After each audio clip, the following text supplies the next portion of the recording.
Everywhere I thought we were going to go may have just shifted in the past 15 minutes and in beautiful ways. I'm going to read to you something just to begin with that you wrote. Okay. This is called A Man's Worth. Mm. We talk about men like they're unbreakable, like their strength is the only thing that matters, like their worth is measured in how much they can take without breaking. But here's the truth. Beneath the armor, there's a war one too many are fighting alone. The boy who was told to man up or tough it out before he could name his fears grew into a man who drags them like chains in the dark. Mm-hmm. We applaud his hustle, his grit, the way he walks through the fire, but no one asks him if the fire is burning him alive. And here's the cost. On average, across the world, one man takes his life every minute, not because they're weak, but because the world taught them to suffer in silence, Mm-hmm. to wear their wounds like trophies, and bury their pain where no one could see. Enduring in silence might feel like strength, but real strength is something else entirely. It's breaking the cycle. Mm-hmm. It's saying enough. It's choosing to heal. To the men, let's cut through the noise. Start here. Name your pain. Stop pretending it's not there. Call it what it is. Anger, fear, shame, grief. Speak it out loud, even if your voice shakes. Pain grows in the dark. Drag it into the light and watch it shrink. Speak your truth. Don't sugarcoat it. Tell someone, anyone, what's really going on. Mm-hmm. I'm struggling. I feel lost. These words don't make you weak. They free you. Build your circle. You're not supposed to do this alone. Find people who listen without judgment, a friend, a brother, a therapist, a group. If that feels impossible, start with one conversation. I love this one. Let the boy inside heal. Mm-hmm. Yeah, him. Mm-hmm. The kid who clenched his fists when he was told to stop crying. Could get emotional reading this. Who swallowed tears to avoid the sting of shame. He's still in there, waiting for you to tell him it's okay to let go. Sit with stillness. The world says, keep moving, don't stop. But screw that. Slow down. In the quiet, you'll meet yourself again. Breathe. Let yourself feel everything you've been running from. Stillness will show you what the noise never could. Mm-hmm. Redefine strength. Strength isn't about how much you can carry. I love this part. I'm going to read that again. Strength isn't about knowing how much you can carry. It's knowing when to put it down. Mm-hmm. It's saying, I need help. True power lives in vulnerability, not in the weight of your silence. And then you wrote a little passage to the women who love us. Fuck. Look past the stoic face, the clenched jaw. We're not just protectors or providers. We're dreamers, fragile souls stitched together, boys who grew up too fast and never learned how to slow down. Mm-hmm. Ask him, what are you carrying? And stay there long enough to hear the answer he's too scared to say. Hold the space. Hold the man. Hold the boy who's still fighting to be seen. To all of us, check on your brothers. Ask them, how are you really? Don't settle for the easy answer. Don't settle for the easy answer. Don't settle for the easy answer. It's a big one, because often the strongest people you know are the ones best at hiding their pain. Can resonate with that. Be the person who sees past the mask, who listens, who reminds them they don't have to carry it all alone. A man's worth isn't in his silence, it's in his truth. It's in how he picks himself up when he's hit rock bottom, how he loves with a heart that's been cracked wide open but keeps beating anyway. It's time to stop running from the shadows and start owning them, to stand up and say, here I am, whole, flawed, human, and still worthy of love. Men, rewrite the script. Drop the weight you were never meant to carry. Speak, heal, let the world see you. All of you, scars, shadows, and light. Because you are seen, you are loved, you are enough.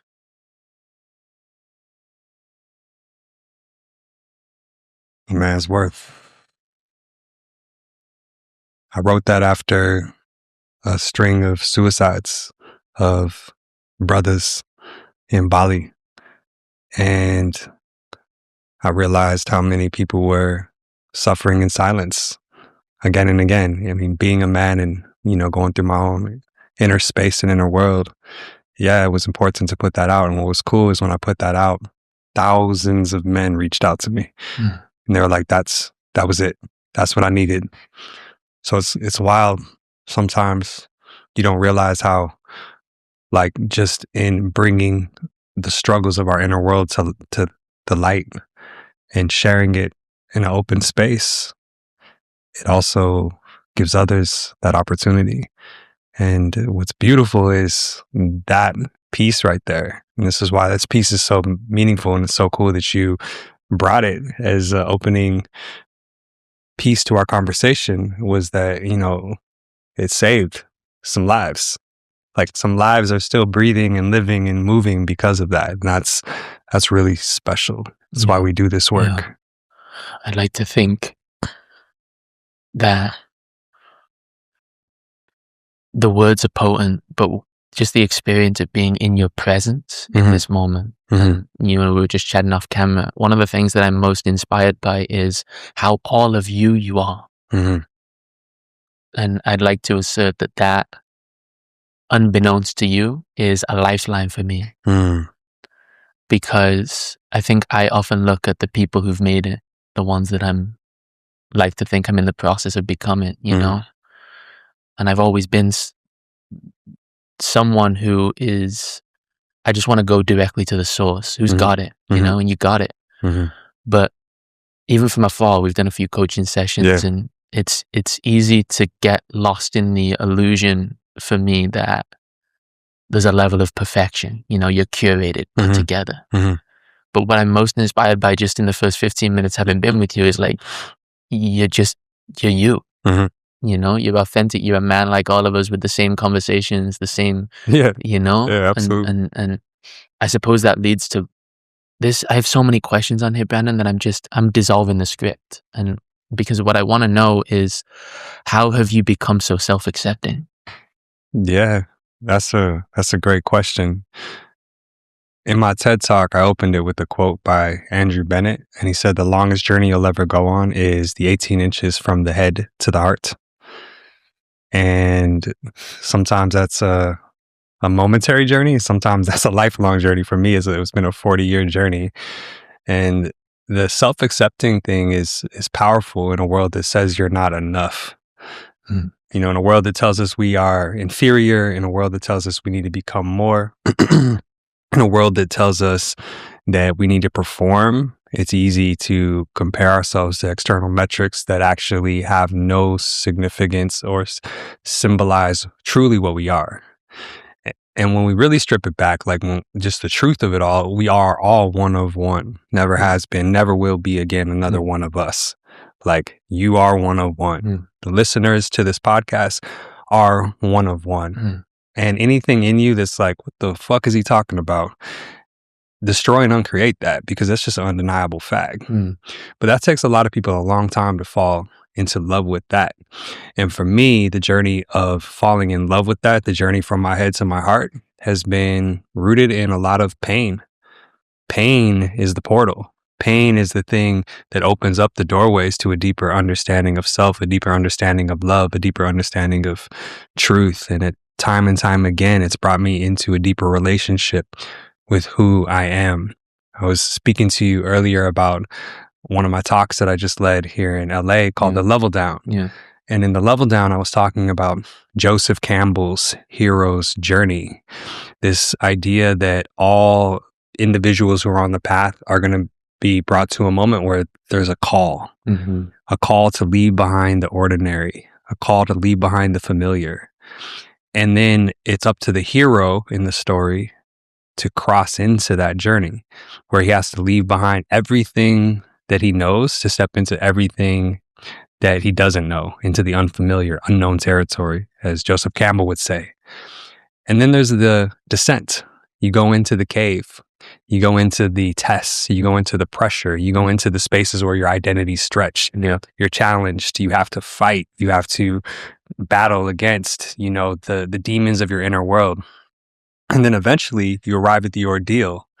And the ordeal is what Joseph Campbell calls the darkest hour, or the dark night of the soul. The dark night of the soul is this moment in time in mythic traditions where you are going to have the final confrontation. You fight the final boss, and always the final boss is bigger and more strong than the hero. If the hero survives, and I say if because there are some people that don't survive the journey. Yeah. It's just what it is. Yeah. And on the other side of that fight, on the other side of the surviving, the hero is changed, shifted, expanded with a deeper relationship to love, a deeper relationship to pressure, but more importantly than that, like a deeper relationship to himself. Yeah. He knows himself because he's been forged in the fire. And then the final part of Joseph Campbell's arc is the return. You come out on the other side, and now you have gifts to share with the world because you've gone on the journey of embodiment within your own inner world. And so for me, that is where I've landed at, 41 years old. Not only have I gone down in the cave one time, I've gone down in the cave several times. Yeah. I got scars on my face and my hands and scars in my soul and my heart that remind me of who I am. And in the process of going into the caves, you realize who you are.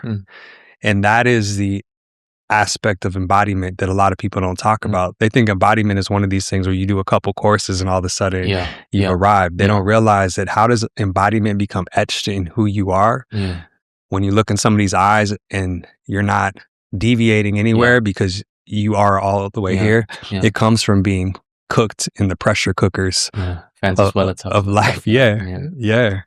So this is where I've landed. And if you've gone through enough tests and you've been annihilated by life enough, the only thing that is really true is that you are inferior to a force that is way bigger than all of us.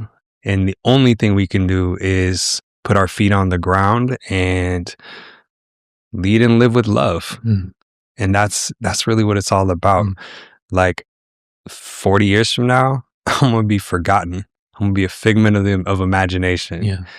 So it's important to be humble, but also there's a beautiful Serbian quote that goes, "Be humble, for you are made of earth. Be noble, for you are made of stars."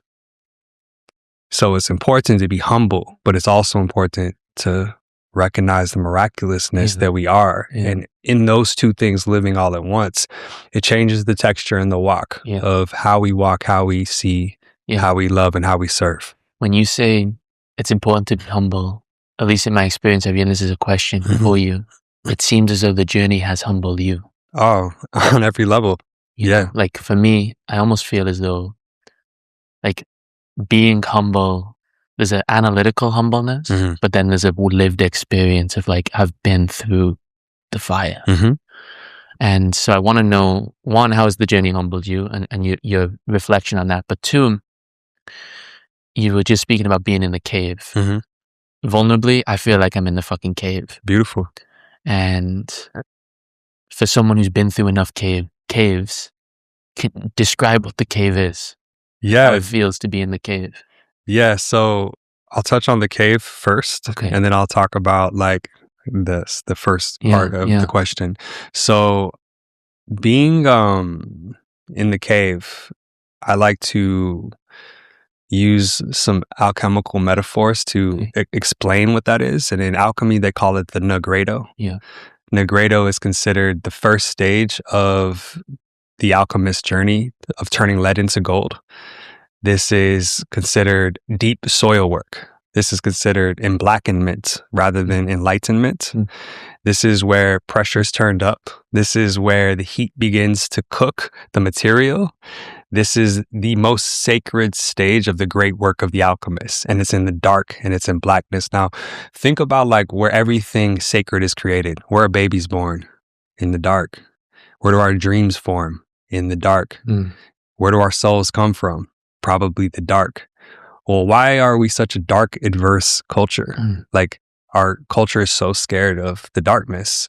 One of my master teachers in the Amazon jungle, he would say that the ego lives in the light. And in one of my poems called The Level Down, I have a piece that goes, the ego loves the light. It's sustained by its own visibility. But when the lights go out, so too does its relevance. And my quest is to touch something deeper. So the darkness, the cave, is paralleled and represents the negredo.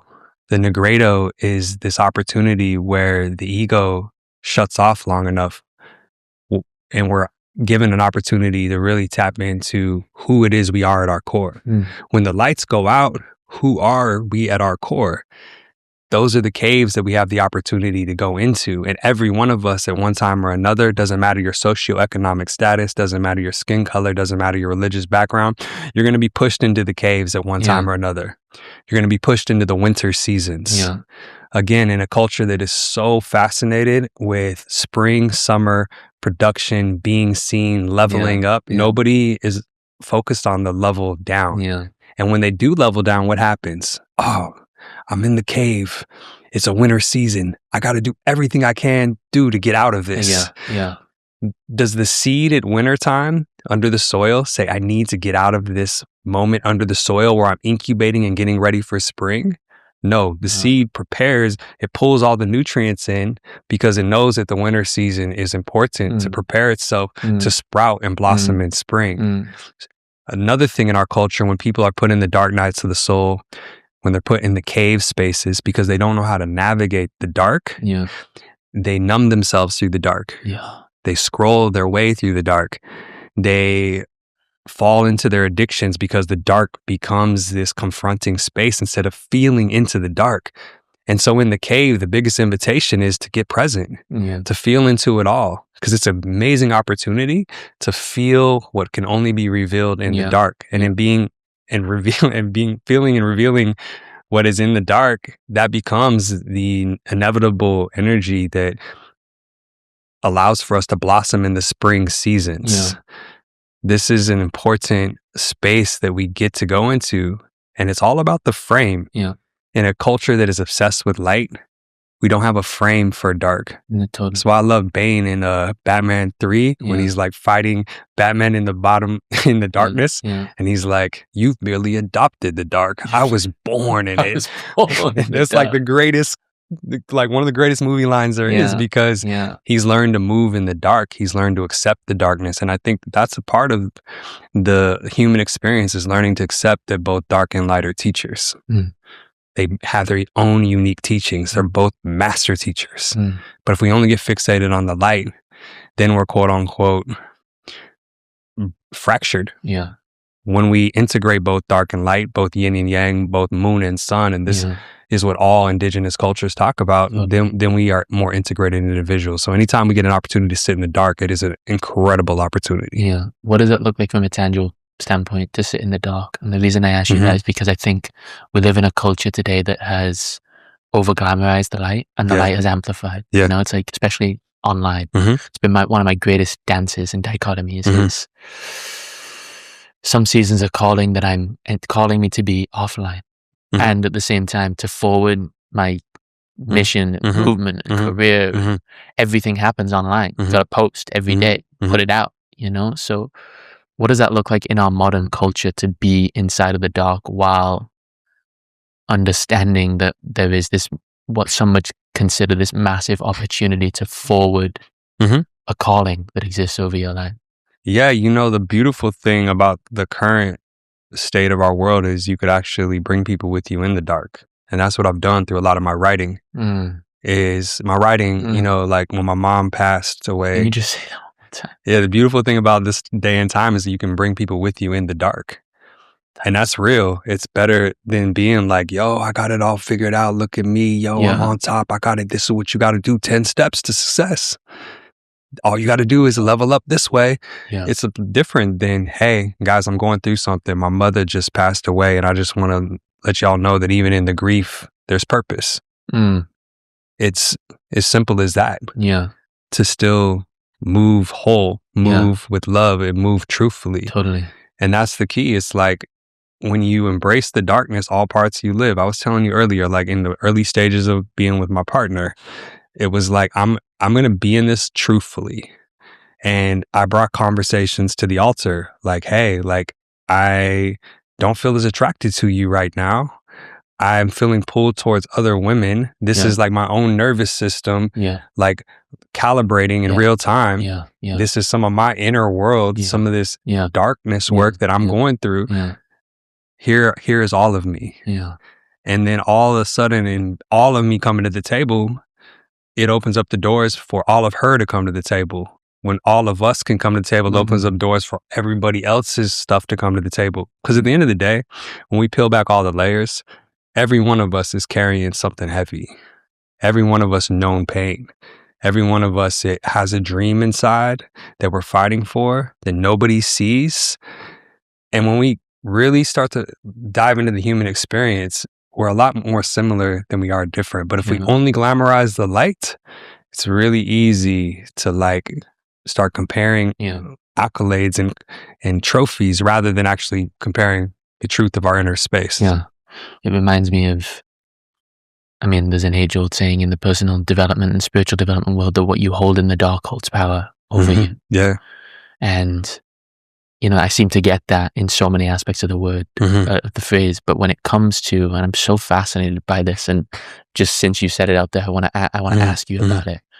How you have been able to be so honest with the feminine, like the woman you love the most, honest even in the things that might bring up everything she's ever feared. For example, you said to me, are you cool with me sharing what you said? You said one of the first things you said to when you first met her, you were dating 4 other women. And you told her, and she knew, and there was nothing to hide. And over time, like the starting 5 and narrowed down, and now you're just dating, now you're just dating her. But you've even shared with her when I go to different parts of Bali, I question our relationship. Like, fuck, if that ain't the truth living inside my head, you know, when I think about the relationship that I'm in. But something gets stuck here for me. And I mean, if I was to talk about the sensation in my body that feels the most tight over the course of the past 6 months, it's my throat. The throat chakra. The throat chakra. Because it's all that. It's all that. So Vishuddha chakra. Vishuddha chakra. Well, you know, for me, I've lived many lives out of alignment.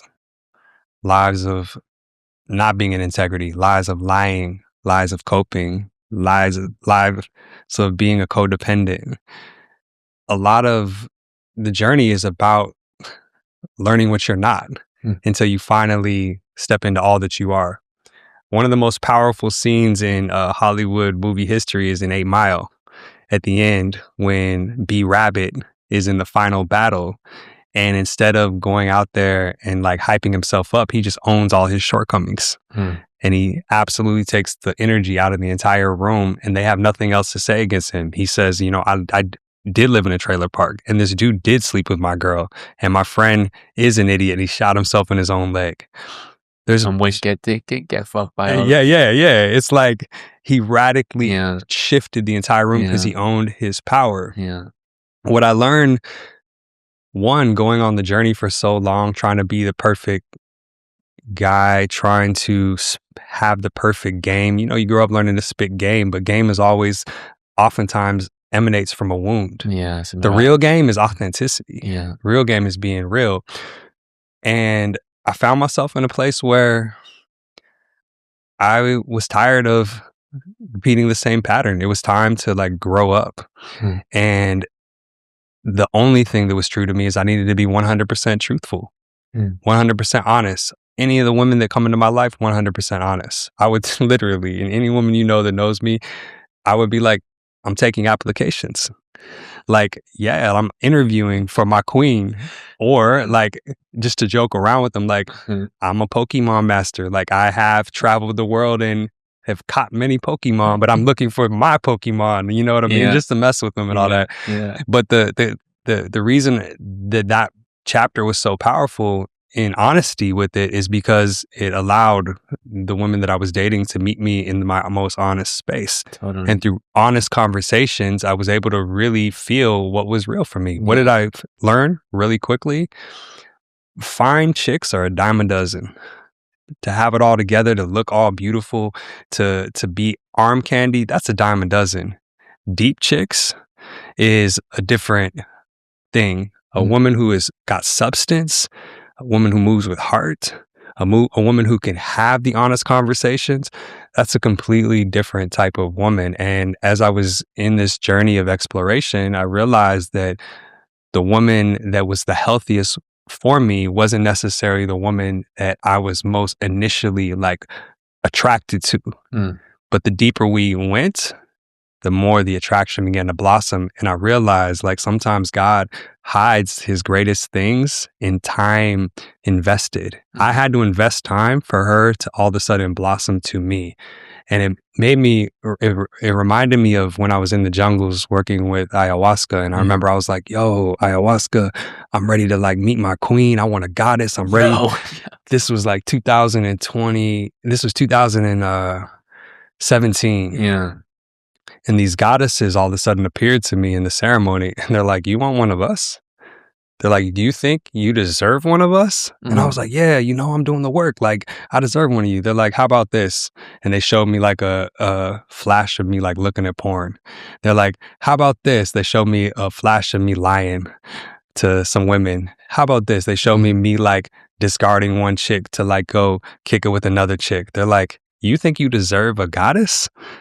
And I was like, wow. They're like, let me tell you something. There's nothing more protected than a high caliber goddess woman. And you won't even see them if you're not in alignment and in integrity. Like, you think you're protected? Our women, our goddesses, these goddesses on this earth, women in general, they're way more protected than you can ever imagine. And so until you get aligned, these doors won't even open.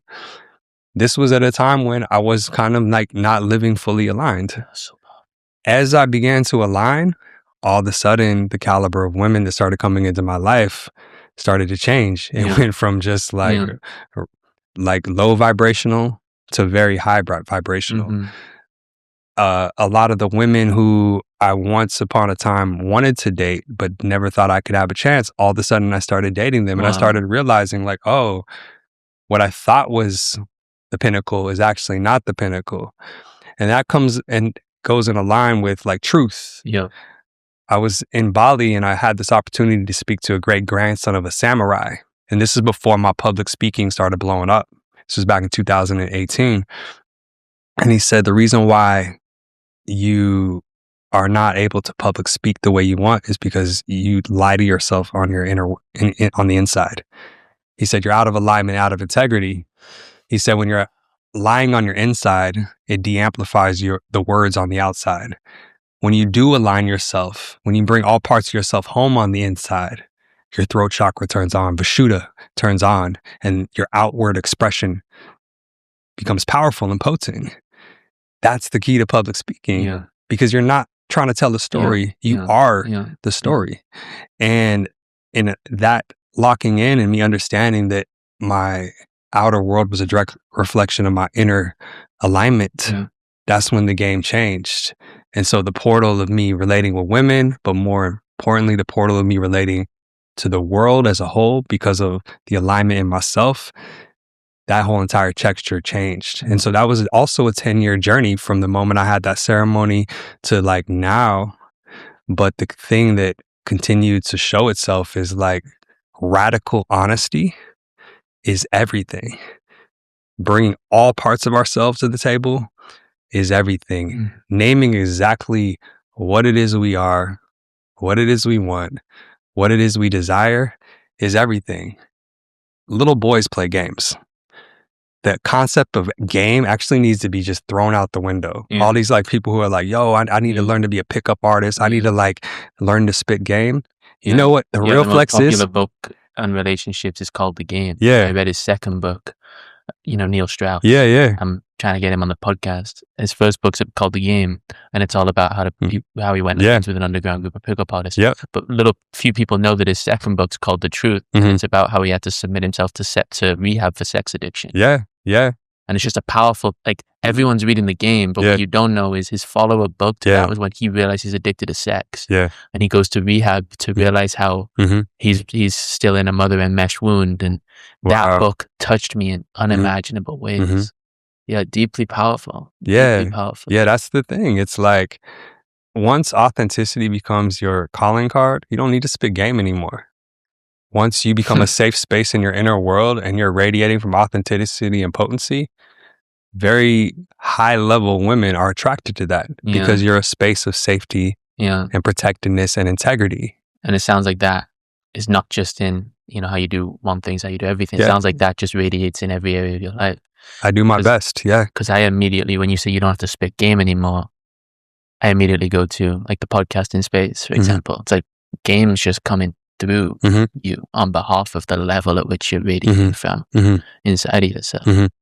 Yeah, that's potent. Yeah. What I want to know, I have so many questions that have emerged just from this. The first is, you said, first of all, like, this ayahuasca experience, do you think you deserve these goddesses? Reminds me of a mentor of mine when he said to me, he said he was walking along the side of the road one day and he's like, I'm ready to date.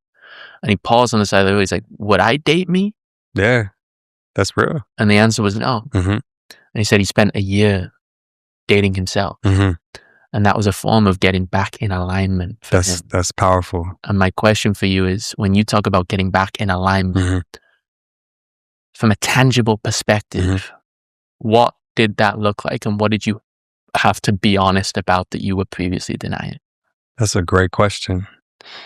So the journey of 1,000 miles begins with a single step. I believe that's Lao Tzu. And the only way to transform oneself is to take a step forward into the process of becoming, of transforming. I always say, and people hate to hear this, but I always say it took me 20 years of nothing changing to get to the 1 year where everything changed. 20 years of chopping wood, carrying water, 20 years of putting in the reps.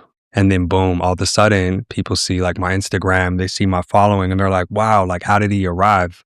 They didn't see the 20 years of soil work, the 20 years of therapy, bringing the right teams, investing in the life coaches, trusting my soul and heart to travel when I had no money, hopping on a plane broke to Egypt and to Greece and going to India and, you know, with $100 and, like, trusting that I'm going to find my way. Like, every time my soul called me, I took the leap.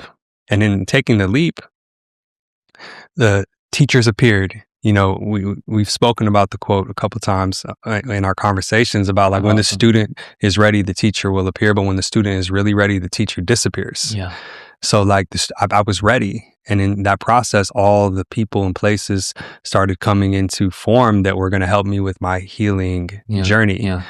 You know, I've been a performance coach for 22 plus years. A lot of people think I got into it to help other people first. I actually got into it to figure out how fucked up I was. Because, like, that's why I'm in the podcast. Yeah. It's like, what people are like, you want to do these amazing interviews? I'm like, no, I want to learn why the fuck I'm going wrong here. I want to sit across from the greats and this is for me. We just happen to be able to record these conversations and give it to the world. It's always for us first. And so, like, I had to go to, you know, the deepest parts of the training space because I needed to understand what was going on in my mind. And then I needed to go study psychology in the Ivy Leagues and get my graduate degree in the mind because I was like, I'm trying to fucking understand this crazy mind that I got. I had to go to, like, my PhD neuroscience because I was like, why are my neural pathways running this way? Wow. How old were you when you... My PhD, I've been in the last 3 years. You're still in now? Yeah. I took a pause because I don't feel I need it. Okay. But it was an amazing journey, 3 years in my PhD. And just for the people listening, how old are you? I'm 41. So at 38, you started your PhD? 38, a PhD, yeah. Master's degree when I was 27. I was getting my master's degree in psychology. But it was all for me. It was all like, how do I figure out how to be the whole version of me?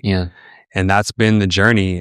You know, one door opened to training opened to psychology opened to yoga opened to martial arts opened into the journey of plant medicine, and all of it has led to the journey of love. Yeah.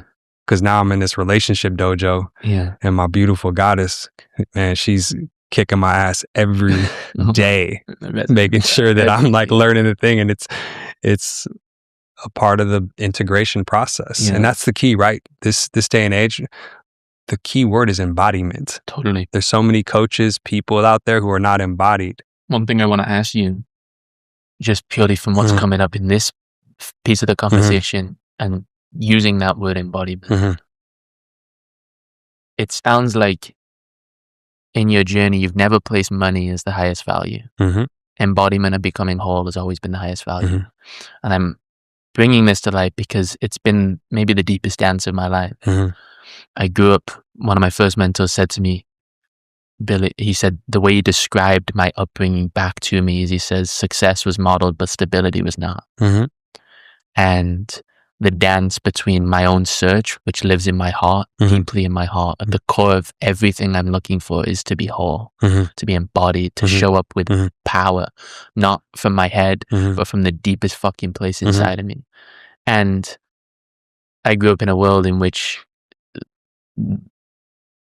I was going to 5-star resorts with my family and the nicest schools. And it's almost like there's a part of my psyche that wants to, it's like, I can't be okay until I'm back there, you know, and knowing that in my core, my highest value is embodiment. It's to do that.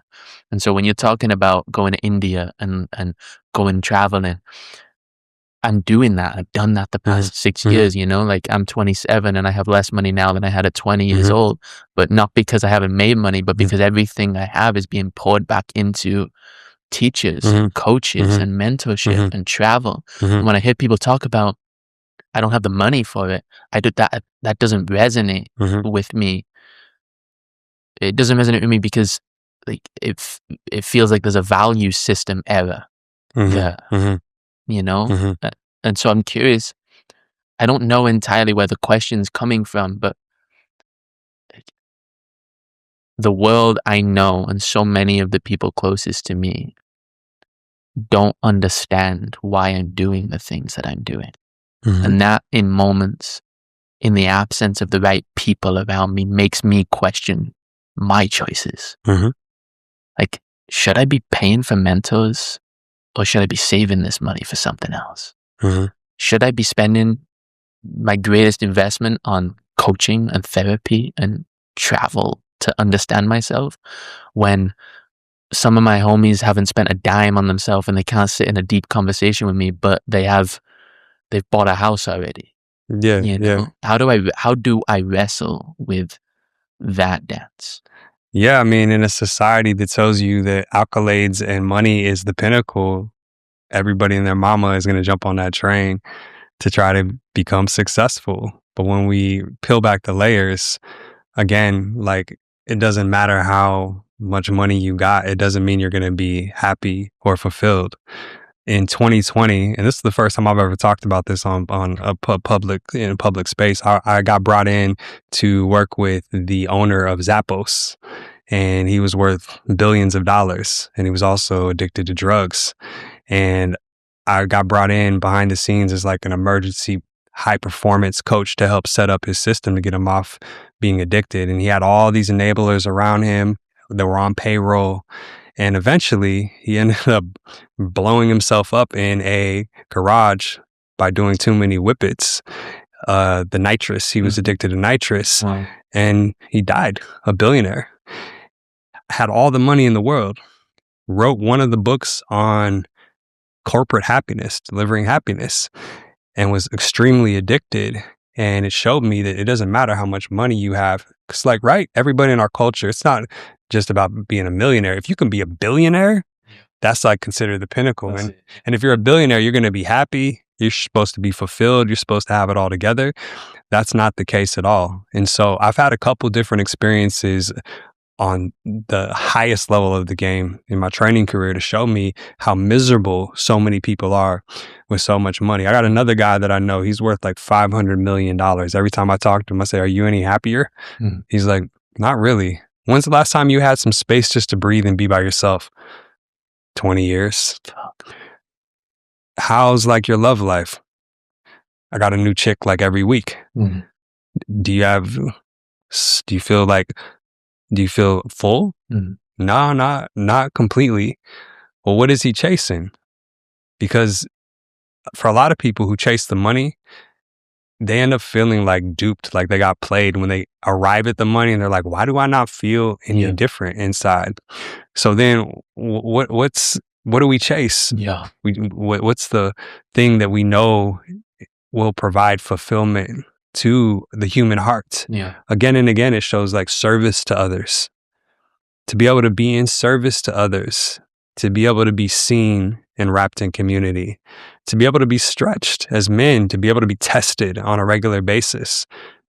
These things bring more color to life. To be able to be thrown into the unknown, there's nothing better to bring us into present moment than to be thrown into a new environment where our neural pathways have to come back online. The problem of the sterility of our current world is that everything is designed for comfort. But in throwing ourselves back into the colors of life, it opens up the doors for a deeper relation to life. And we realize that like real wealth has nothing to do with money. Real wealth has everything to do with peace. Real wealth has everything to do with the quality relationships in our life. Real wealth has everything to do with bringing our gifts online in the most powerful way. The paradox is when you're living from peace, when you're living from alignment, when you're living from your gifts, when you're living from mastery, money just comes. Yeah. And it's always just enough. Yeah. Yeah. It's like, why does a person want to be a millionaire? What's the reason? Did somebody just say it one time? Like, all right, one day I'm going to be a millionaire. My marker of success is to be able to do what I want, when I want, where I want, with who I want, how I want, anytime I want. Whatever money allows for that, that is it. Why do I deserve to demand that money? Because I've spent 20 plus years chopping wood and carrying water. This is why I deserve that type of money. That's a different type of alignment than just some frivolous, like, let me get some millions, let me get a fly ride, let me get a fly house, let me get all these superficial things, and then I'm good. That is a one-way track to like depression and emptiness. And this is why we see so many men committing suicide who are super successful. Anthony Bourdain, Robin Williams, top of the game, and they are taking their own lives. Why? Because if it was all about success on the outside, you know, there's a deep knowingness that there's something deeper than that. Yeah, I think there's a deep worry that finding success on the inside will not then inevitably lead to success. And I think that's the game. You know, it's almost like we have so many examples for men in the world that have found success on the outside. Maybe I'm wrong or missing this, but it looks like all the people we look to that have found success on the inside, at least a lot of them, are in an ashram somewhere, you know, or they're living on a mountaintop in the Himalayas, you know, and you're a rare breed in the sense that you've been able to find it, from my understanding and just the energy that you bring to the time I've spent around you, that you've mirrored both, you know, and so like, how do you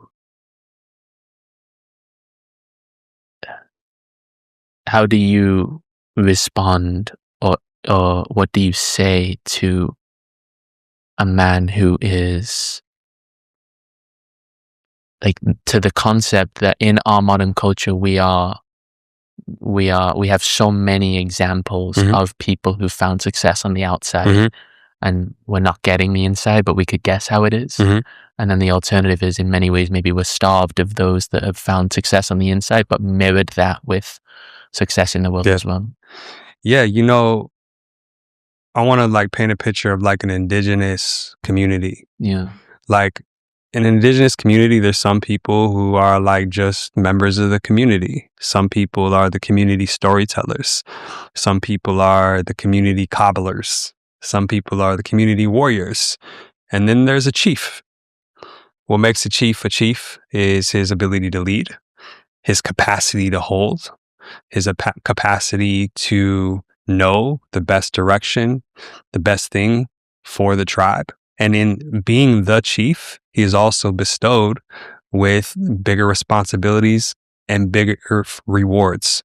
He's given more power. He's given more capacity because his capacity to hold has been earned and forged through the fires. The beautiful thing about like leadership, embodiment, having enough war wounds and scars to lead people into a deeper expression of themselves, to lead people in a direction that is true, rooted off of lived experience, is the rewards that come from that. When we step into leaders of being a leader of a community, when we step into being a leader of a space, when we step into the space of being able to share our lived wisdom in a way that helps people become more integrated whole humans, that inevitably will bring more resources to that person who is holding that space.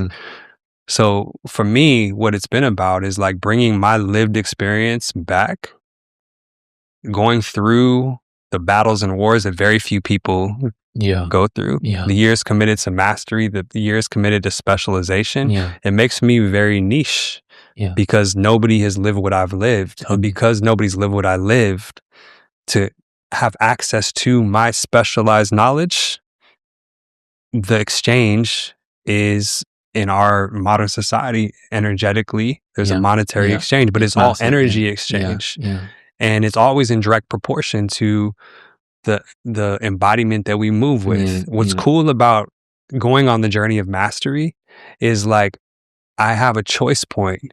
I either charge a lot of money for my time or I give it away for nothing.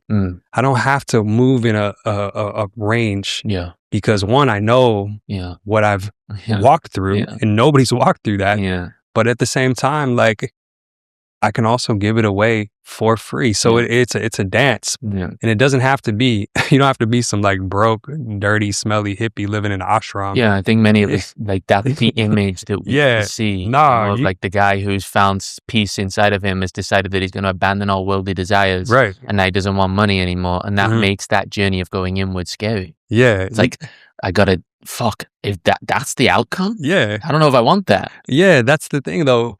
So many people forget it can all be spiritual. Like, I can love deeply and pray deeply and also have a deep love for rare J1s and rocking some ice. And it's okay. It's like, whatever is going to be an extension of the love that you are, you can have that. And it sounds like it's there's a requirement to dissolve you mentioned the word codependency before, and I noticed for myself, my therapist has described it to me as disorganized attachment. It's like there's anxious attachment, there's avoidant attachment, disorganized attachment.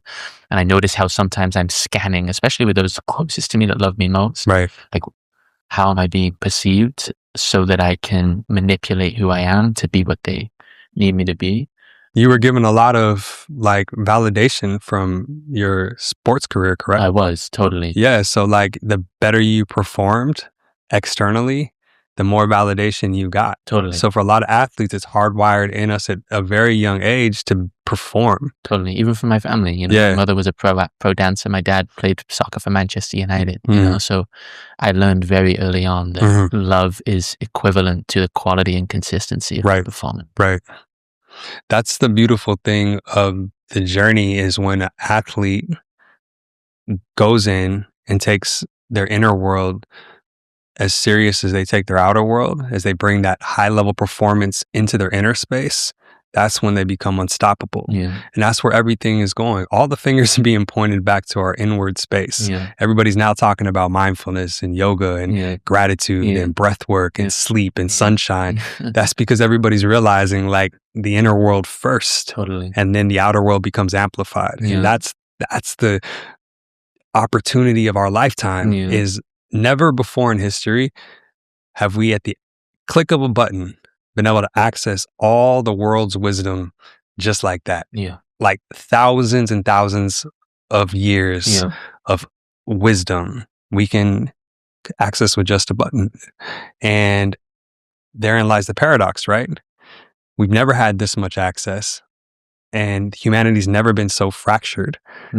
There's never been so many people completely lost in the sauce. I was just now in the Andes and I was speaking to some beautiful, beautiful women weavers up in they're called the Warnies, up in the mountains. And the translator asked them, did they ever feel anxiety, depression? They're like, what is anxiety and depression? No, they're just in the pocket of living. They're just moving through it. They don't have time to be depressed because they're not on Instagram. They're not comparing. They're just living. So it's like, because there is the buffet of all in front of us right now, it's so easy to get lost in paralysis analysis. The key again is like focusing on the things that bring us to life. Focusing on the net positive, focusing on the simple done better, focusing on the quality of our inner world so that we can partake in the buffet in the most aligned way. And it also sounds like what you keep bringing up in really everything I'm asking is the quality of your relationships. Yeah. You know, in every story there's someone. I want to ask how you found those people, or rather how they've found you, and how you know, I want to go into the temple of mastery in a minute, as you call it, the temple keepers. Yeah. You know, even when you were speaking to me about Kamal earlier, and you said he's got 20 brothers. My heart is like, when you say that, I'm like, how do I get 20 brothers? You know, I want 20 brothers that like I can be all over the place, and they're like, we got you. Where are they? Yeah. I mean, that's the dysfunction of our modern day society, is that we've lost tribe. I was talking yesterday to a whole bunch of people about what used to make a whole human. Once upon a time, a whole human consisted of the individual, the family system, the community system, the clan, and the ancestors. We've lost connection to the ancestors. Like, imagine if right now you knew 10 lineages back what you were standing on, and your great grandpa was like, yo, Billy, I got you. This is the path. This is the wisdom that's been passed down through our entire lineage. We've lost clan. Like, where do we come from truly? What holds us truly? Community's fractured at best. Everybody is talking about like, yo, I want to be a part of the conscious community. I want to be in community. That is like, even the conscious community is filled with more ego than it's not a real community. And we've lost, the family system's fractured in so many ways. So what are we left with? We're left with just individuals trying to initiate themselves for the purpose of being the best I. Once upon a time, it was never about I being the best I for me.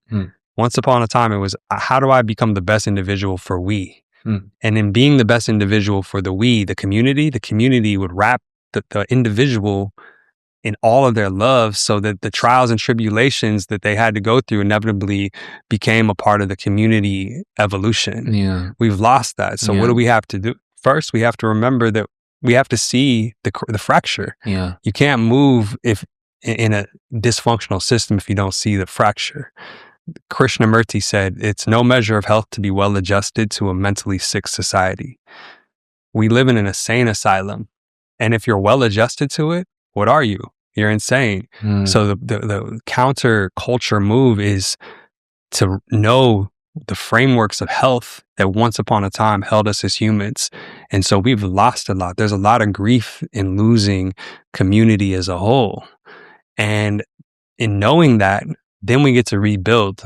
We get to double down on our friendships. We get to create a standard of being a lighthouse for our friends, to making sure they know what it feels like to be loved, to make sure they know what it feels like to be with somebody that got their back. And in doing so, raising the standard is, I always talk about the G7.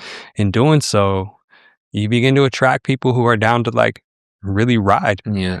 You're able to like choose some of your chosen family and some of your blood family to be part of this like integrated team that is down to like get your back through any and all trials and tribulations. Do you know the story of, I mean, I'm sure you do, you shared the tapes with me, the girl with the scar on her face? Yeah. Can you tell the story? Yeah, I mean, so there's this beautiful, beautiful story that Francis Weller, one of the most potent teachers of our time, speaks of, where a young girl had hot water thrown on her face. Her mother had a fit of rage, and there was hot water thrown on her face. And the anthropologist that was there said that they've never seen a girl that was more happy. She like radiated happiness. And one of the reasons why was because when the hot water was thrown on her face, the entire village came and they wrapped themselves around that girl and they said, "This has nothing to do with you. You are loved, you are beautiful, you are whole, and we still love you." And because of that, the trauma of that experience, and trauma is simply when we encounter an intense experience that overwhelms the nervous system and there's nothing there to integrate it. Instead of it being a trauma, it became an initiation because she came up against an intense experience, but there was a community to help her catalyze it. She walked through that experience and came out on the other side more whole. Wow. How many times in our society are we hit with a wound, hit with a fracture, hit with a trauma, and there's nobody there to hold us? Yeah. This is the grief of what we have lost as a society. Yeah.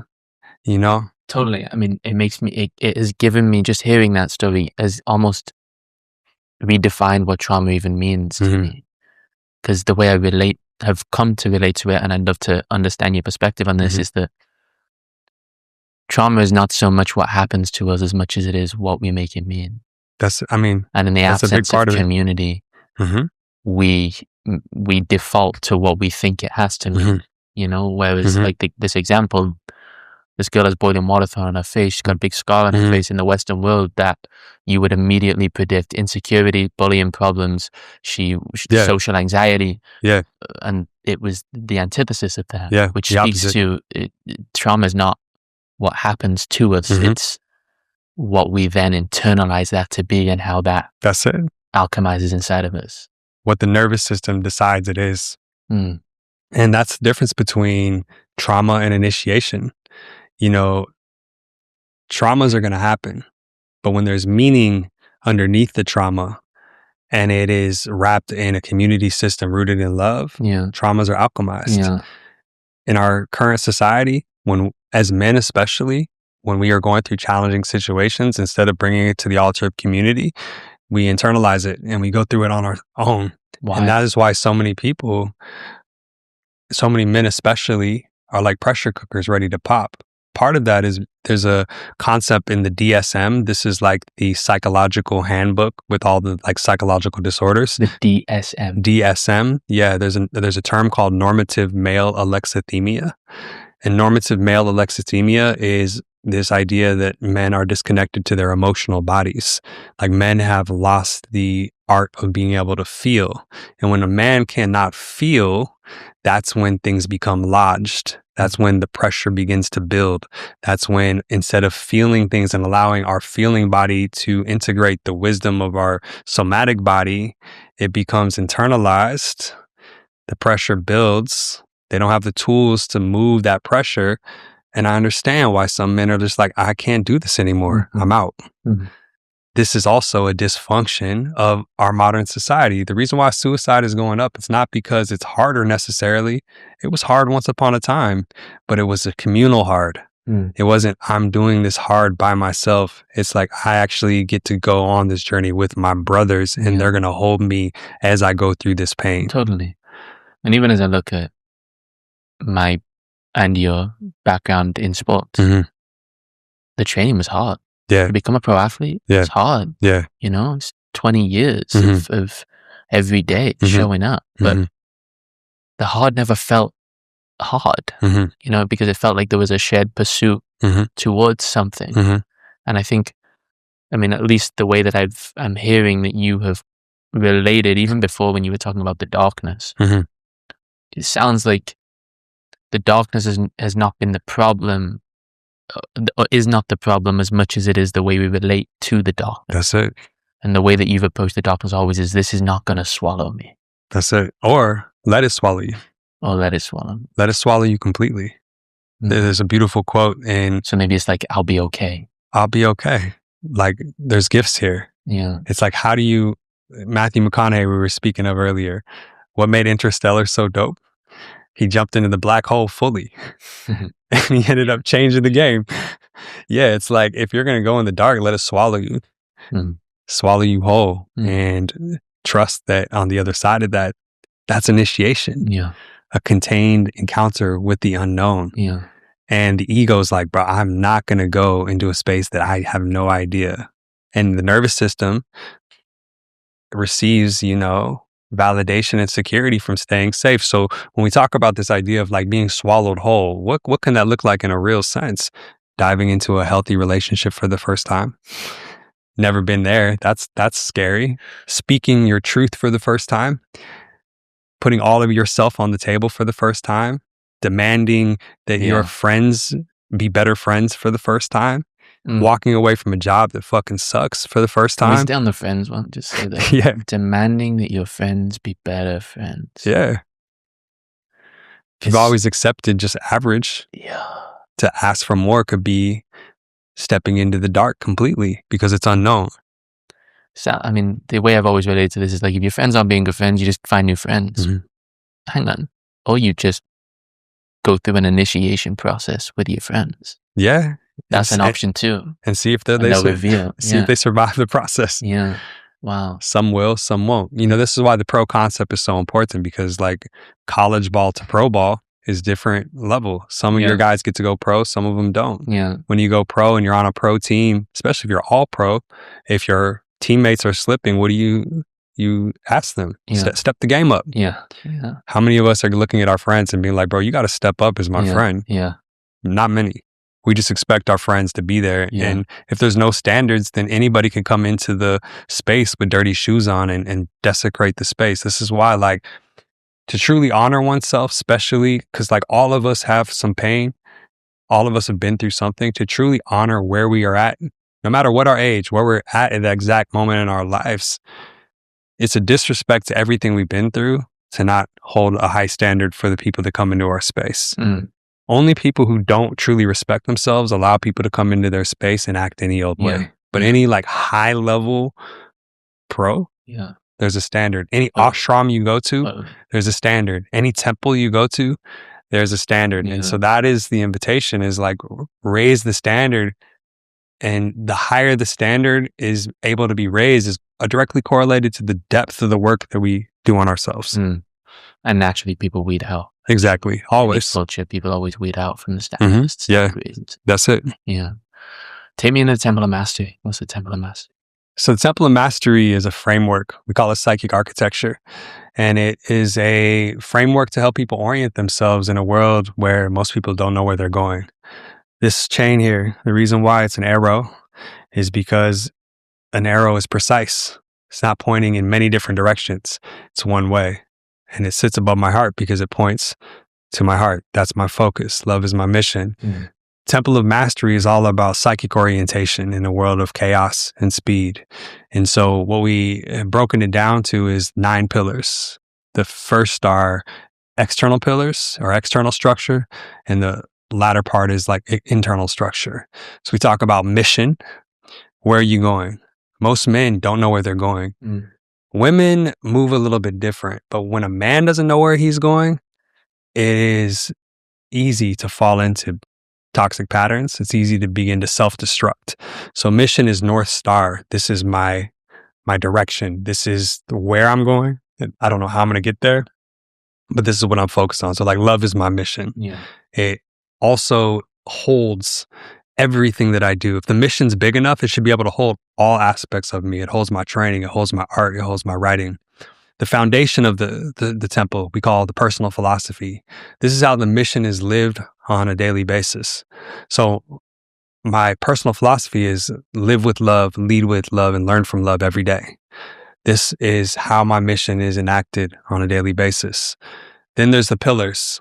The pillars are what hold connect the mission to the personal philosophy. This is what holds the temple up. These pillars are removed, the temple begins to crumble. So my pillars are family, home, love, health, and God.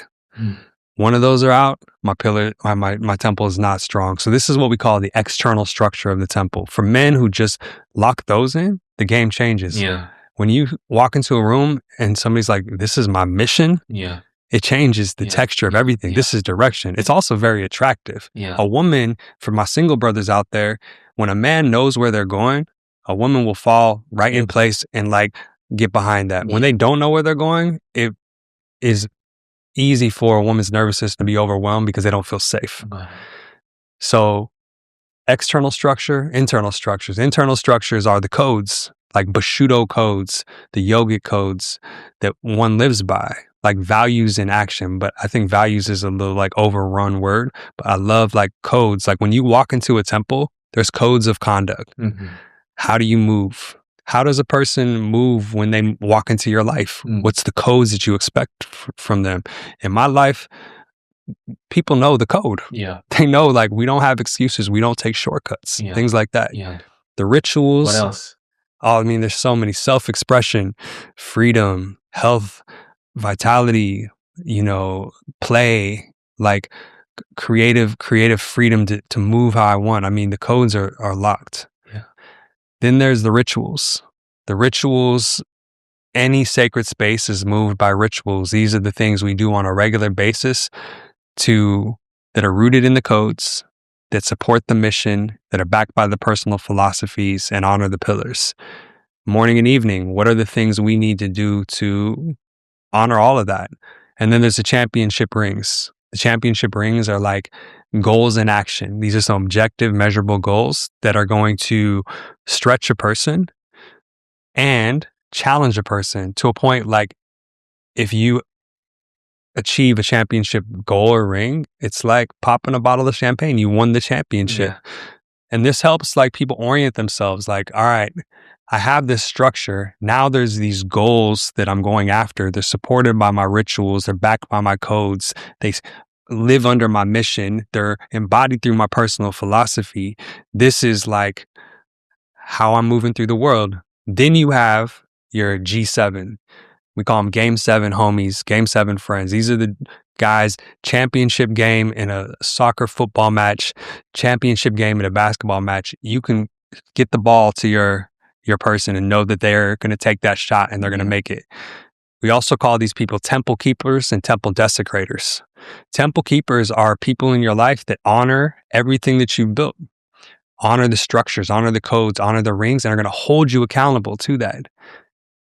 Temple desecrators are people that walk into your temple with dirty shoes on, disrespect the codes, don't honor the mission. The key is to keep the temple desecrators out, double down on the temple keepers. And then finally, the final part of the Temple of Mastery is like this big halo around it. And you see, like, even in describing it, there's you all can see the temple. It's there. Even though it's not there. It's in your inner world. It orients, it holds the energy. There's around it is a halo. We call it the boundaries. Simple.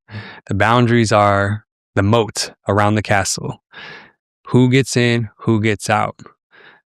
When the boundaries are locked in, it really becomes like a force field of like what can permeate and what can't. That there alone done right will change the texture of someone's life. So let's do it right for a moment. Can we break it down, each one of it? The first one is personal philosophy. First one's mission. How does someone define or clarify their mission? It's really about that thing that calls you forward. And a mission should be so big that you probably will never achieve it. Love is so big. I have a friend, his mission is liberation. I have a friend who wants to amplify and shift the hearts of all men in New Zealand and Australia. That's a big ass mission. Mission done right should be able to hold everything under that. Everything you do. That's why I said like my writing is under the mission. My training is under the mission. How and when did you know that your mission was enough? Through a breakup in 2019. Beautiful Venezuelan woman left me for this whack dude. I was so upset. And in Brazil, I declared, like, I was like, well, what is it all for? And I was like, it's love. And I was like, I think that's a good mission. And that's when it became our mission. And it's changed everything. When we have a mission, it holds us to a standard. When we don't have a mission, we float. Were you not operating in excellence before that? Because 2019 is not too long ago, but you've been in the game for years. So where were you before that? And my question is because I'd like to define my mission as belonging. I think it is. And the way that I can resonate with that now is because if I was to be honest, I think it's what I've been in search of my whole life. You know, it felt like it was, I only knew it on a soccer field. I didn't know it anywhere else. But when I'm 34, 36, I don't know, does it evolve? Can it evolve? Yeah. You know, how has that journey evolved for you? Because 2019, you were how old? 2019, I was 32, 33. So a man's 22 listening to this right now, he's trying to define his mission. Like a decade later, he might decide his mission is love, but he's not there yet. The mission can evolve, or maybe it can't. For some people, it takes decades. I always say, don't waste my pain. It took me 40 years to get there. But if at 20 years old, 22 years old, you can lock in your mission, do that. Yeah. Instead of floating abysmally through the 20s, which I did in a lot of ways, because I had to learn. I didn't have anybody initiating me. Yeah. For those that are listening to this that are young, it's like lock in to that mission. Take the time to decide what that is. And if the mission evolves, it doesn't have to be static. Let it evolve. But having the mission locked in changes the texture. And a man needs a mission. A man needs direction. Otherwise, he's going to be led by anything. Yeah. Can the mission be, and I'm thinking purely for myself, but I mean, it's a little bit different for me now. I think I'm pretty clear on it now, but I'm trying to bring something to the younger men here who may be listening. Can a mission be that I don't know my mission, but I'm going to go discover it because I'm hungry to know? Can that be a mission? The mission can be exploration. Exploration. Yeah, the mission can be right now, this season of my life, my mission is self-knowledge. And maybe it evolves over time. That's a great mission. Yeah. The mission could be to be the healthiest human I've ever been. The mission could also be something that's powerful.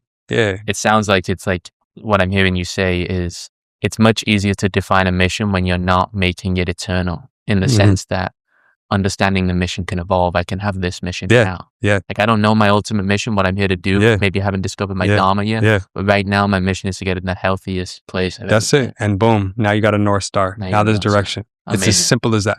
Clear. Yeah. And then eventually you might land it like, love is my mission. Yeah. And now it's the whole universe and all that. That's where I've landed. Okay. Yeah. That's a great style. It's amazing. Let's move on. So after mission comes personal philosophy. This is how your mission's lived on a regular basis, a daily basis. So for me, it's lead with love, live with love, learn from love.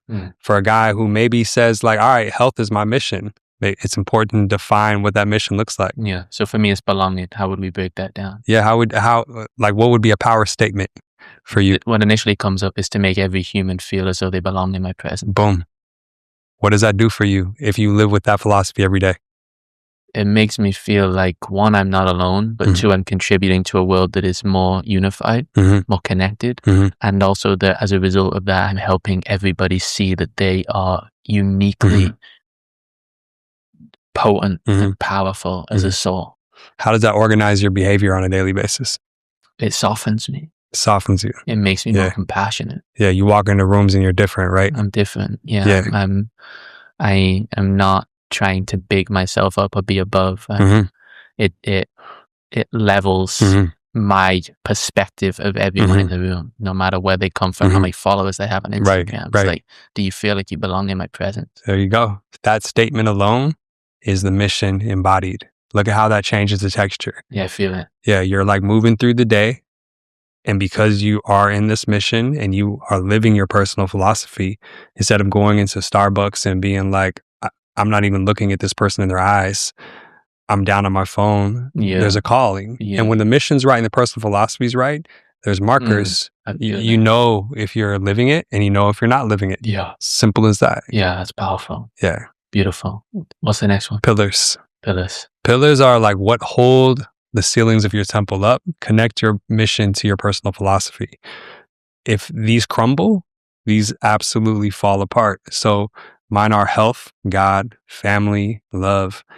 And when these are really locked in, it really shows you what you're standing on. And the final one for me is home. Is home inside myself and home outside myself. Okay. So what are the pillars that hold you up? Yeah. So when you speak to family, what does family mean for you? Family is my biological family and my chosen family. My biological family, they're beautiful and crazy all at once. My chosen family is the soul tribe that I've collected over all these years. Yeah. So without them, what's it all worth? Yeah. You know, home in my inner world, to feel home in myself, but also a dope ass palace that can hold my goddess and everything that I want, that's fly and inspiring in a place that I want. These are all like pillars that allow me to be my best self. So without these pillars, it's easy to, without these, it's hard for the temple to stand strong. Yeah. So I would say that for me, this is the phase where my building would, at this moment, begin to crumble. Because there's certain pillars that I don't fully have locked in. The ones that I want to touch on, the reason I asked about family is because I've had a challenging and confusing relationship with those I love. I love them so much. I laugh with them so much, and I have such a heart and like this beautiful, beautiful relationship uniquely with each member of my family. I'm the eldest of 4 children. My parents have been going through a divorce the past year, and I've learned a lot about, you know, some of the things that I've repressed from my childhood that are coming up now, and it's bringing up a lot of anger. I don't know how to interact, you know? So that pillar for me, I don't know what to do with that pillar. Yeah. It doesn't have to be, the pillar doesn't have to be necessarily this complete pillar that is not dynamically evolving at the moment. The pillar just needs to be really what you know needs to be in place for your temple to remain strong. If the family dynamics you're working through and you're on the journey of making that healthy, it doesn't mean the family is not the ultimate pursuit of like what that pillar looks like strong. Like a home, somebody might be in the process, they don't have their home base set up yet. But knowing that the home piece locked in is going to make that pillar strong, it orients the energy.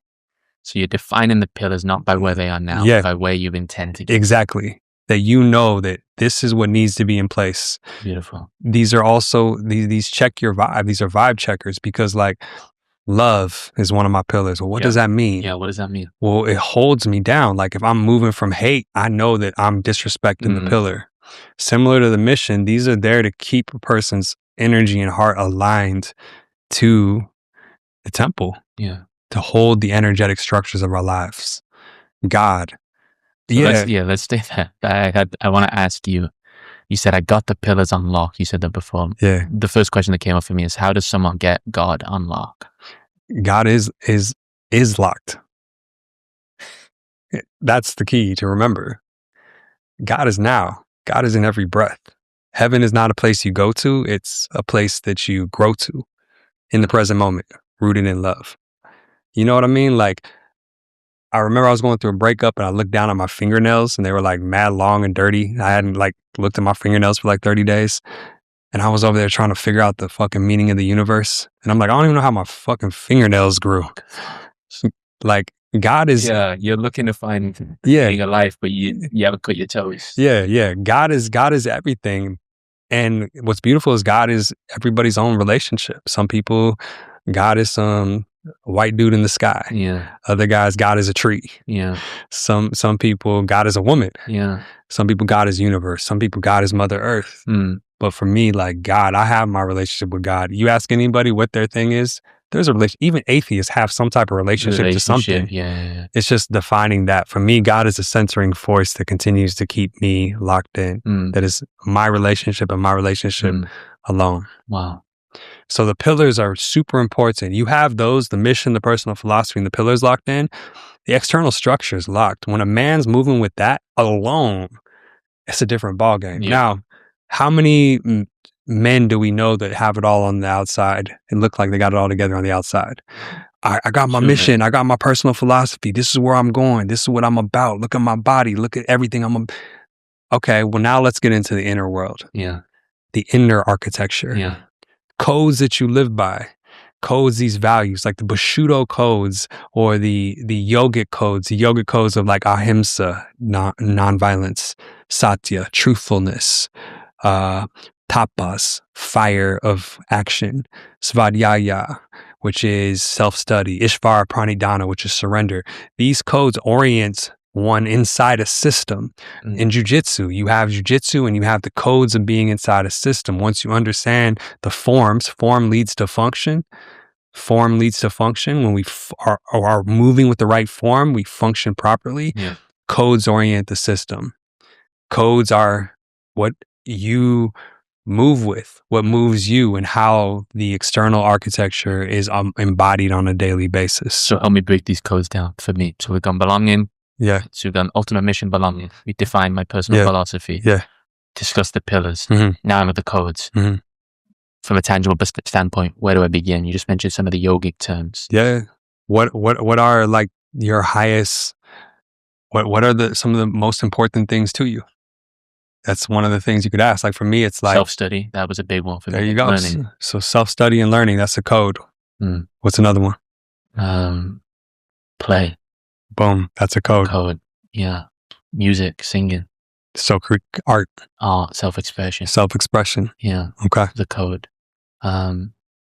I don't know. What else? How many do you have? You could have one. You could have 20. It's your temple. Yeah. That's cool. It's your architecture. That's the cool thing. There's no right way. It's like, so when you said fire, like that comes up for me. That's really online for me right now is if I can use the anger that's coming up inside of me that I've repressed for so many years, when I do use it, I feel so powerful. If I use it in an integrated, embodied, healthy way, how would I take that? Like, I've never felt more of a man than I have in moments in the past few weeks when that anger has come through. How do I use that and that becomes a code? Yeah. I mean, it's more about using that energy to fuel the mission. You know, anger as an emotion, like used right, is alchemical. So it's like the emotional body, when the codes are locked in, teach you how to use your emotional body to propel and to push the mission forward. It's that inner work. So like a code of play or peace is going to help orient your emotional body rather than if you had no code at all. Got it. Yeah. Yeah. Even the one when I mentioned self-study, the first thing came up was like, yeah, self-study. You would study the anger. You study that emotional space. It gives orientation. Yeah. Okay. Beautiful. Clear. Next one. Next one I would say is championship rings before rituals. Okay. Championship rings should be meaningful. Like, why does a person have the goal to be a millionaire? Yeah. Is it an alignment with the codes? Is it an alignment with the mission? Is it alignment with the personal philosophy? And is it alignment with the pillars? If not, then why is that a goal? Yeah. Championship rings should be fueled by that. Yeah. Because it's in support of the ultimate mission. Yeah. And so it's important, again, to have some meaningful objectives that pull a man from his mediocrity into a higher level of performance. And you know you're doing it right. There's a concept called challenge point theory. Okay. You have 3 circles. This is by my dear brother, Dr. Guadagnoli. You should have him on the podcast. He's amazing. Oh, I love that. There's the comfort zone, there's the stretch zone, and then there's the panic zone. The closer you get to the edge of stretch, where the panic zone lives, learning becomes optimized. And this is where there is the greatest net positive gains in learning and self-expression and growth. And this is researched across the board. So a meaningful championship ring should push you to the edge of stretch. If it's too much into the panic zone, you're going to just fall apart. If it's in the comfort zone, you're not growing at all. And Dr. Guadagnoli just shifted this concept from calling it the edge of stretch to the sacred space. And I'm sure he's going to write a book about it. But the sacred space is where pressure reaches this optimal space of challenging the individual to have to level up just a little bit. Like this keynote I just did, I never have done a keynote with 9 days of prep. I usually prep for months. I had 9 days to put 50 hours of work in to talk about something I've never talked about publicly. I was stretched.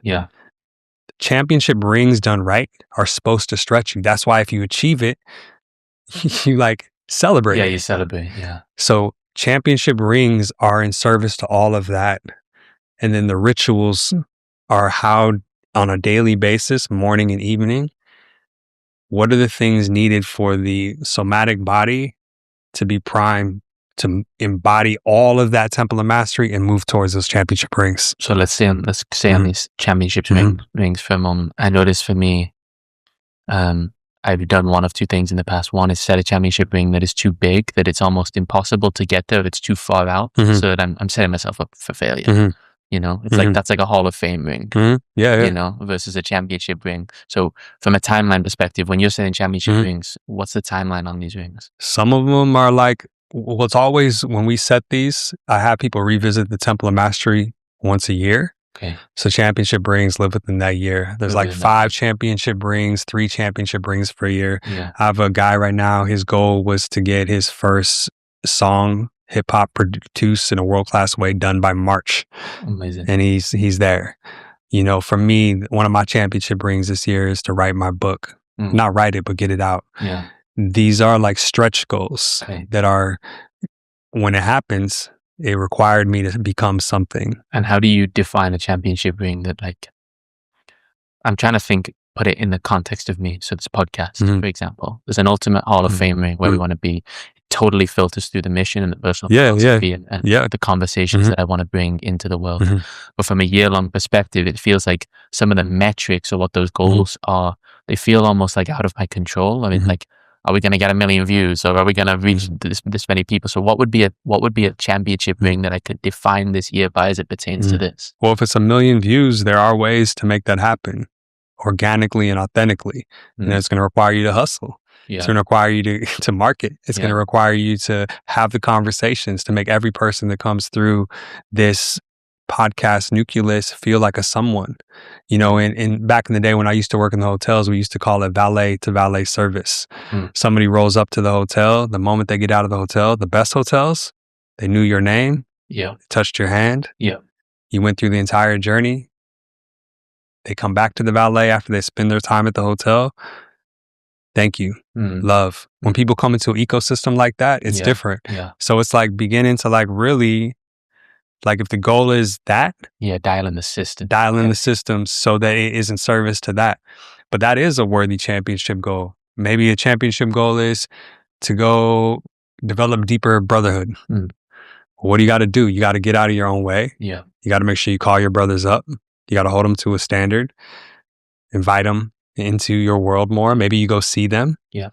These are like things. So it's like the championship ring supports our movement. Without that, it's easy to float. Yeah. Then the question is this in service to my mission? Yeah. Is having this podcast go to a certain space in service to the mission and personal philosophy? It sounds like it. Totally. So it's a great way 100%. to embody it. But like if you're doing it for just metrics, it's different than if you're doing it in service to the mission. Totally. This is why I found it challenging. It's like I know that when I think about the metrics, in my heart of hearts, in the deepest place inside of me, it's not because I want to be famous. It's because when I think about the mission and where we are as a culture and how divided and lonely and isolated we are, these conversations are needed. You know, I really believe that. That's it. And I also look at other people in the podcast space that are optimizing for views. Yeah. You know, I heard about a guy the other day who he's, I won't name drop, but he's building one of the biggest podcasts in the world, a young guy. But then I spoke to someone who knows him, and they'd just been in a room with him for one of his episodes, and they said he spent the whole time looking down at his iPad, prepping every question and asking the question in the way that would bring a clickbait answer so that he could optimize for views. And the conversation itself was the guest wasn't in it. It wasn't. But this is a guy building the biggest podcast in the world, and so I think the reason for me with the podcast is that it feels like it filters through the lens that the world needs more deep, authentic, meaningful conversations that are not optimizing for a scroll that's not gonna integrate. You know, so you got to trust that. You got to trust that, and like that's the beauty of championship rings. And so as a man, and women too, but as a man, having an objective is hardwired into our primal nature. When we know where we're going, when we know how we're moving, it brings a lot of confidence into our somatic system. Yeah. When we don't, it's fractured energy. Yeah. Okay. So rituals. What would need to be done on a daily basis to bring all that in the world online? One, from a just self? How do you feel your best? Because all of this emanates from you feeling your best. So like, what does that mean? In the morning, is it like getting sunshine, getting movement, meditation, prayer? I'm optimized at nighttime, closing down in a way that is meaningful, powerful, purposeful. And what does that look like on a regular basis in service to it all? Yeah. So what does that look like for you? You're traveling, you've been all around the world in the past 5 months. Yeah. How have you been able to maintain and manage these rituals on a consistent basis? Well, one is movement every day. Unfortunately, at day 1099 days straight, I got sick. I went and laid down for 10 minutes and I fell asleep and I woke up at 12:05 and I had to start my streak over at 1099 days straight. That happened recently. I was so pissed. Yeah, I'm on day number 28 right now. I was so pissed off. I was so mad, man. I was with my girl. For a week, I was like, fuck. Yeah. I missed it. I woke up. You can't even deny it. And you easily could have. Yeah. You could have been on Instagram right now. Like, I'm at 1,100. No, I'm back, man. 12:05 a.m. I woke up and I lost my streak. But for me, it's like movement every day, no matter what. Sometimes it's morning, sometimes it's night. Sometimes I got to be flexible with it. In the morning time, it's gratitude, God, and love. Gratitude, God, and love. What does that look like? Grateful for being here. God, thank you for everything. And how much can I love myself in that moment? Sometimes I just take 10 breaths and I just try to breathe into like loving myself because it's a journey, right? Nighttime is just closing out purposefully, powerfully. Right now, I have a beautiful reading practice that I've leaned in. These support like my energy and my somatics so that I'm optimized, so that I feel good in my body. This all supports the mission. This all supports the philosophies. This all supports the championship rings. Yeah. And so meaningful rituals that are in alignment with all of that is also key. We become what we do on a repeated basis. Yeah. When we do like meditation one morning, it might not be huge, but meditation over time, studies show it remaps the entire brain. Yeah. So I want to break this down with you because I notice again that I do this thing where I set myself up for failure. Like, every day I'm going to get up at this exact time and then I'm going to do this for 5 minutes and this for 10 minutes and I'm going to do this for 15 minutes.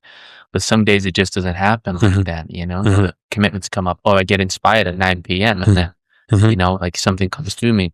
But the way that I've set it up is like, it's virtually impossible to succeed inside the framework that I've developed for myself as it pertains to these rituals. So how can I develop a more successful framework that's going to work over the course, that's going to stand the test of time? Well, maybe one of your codes is more peace and play.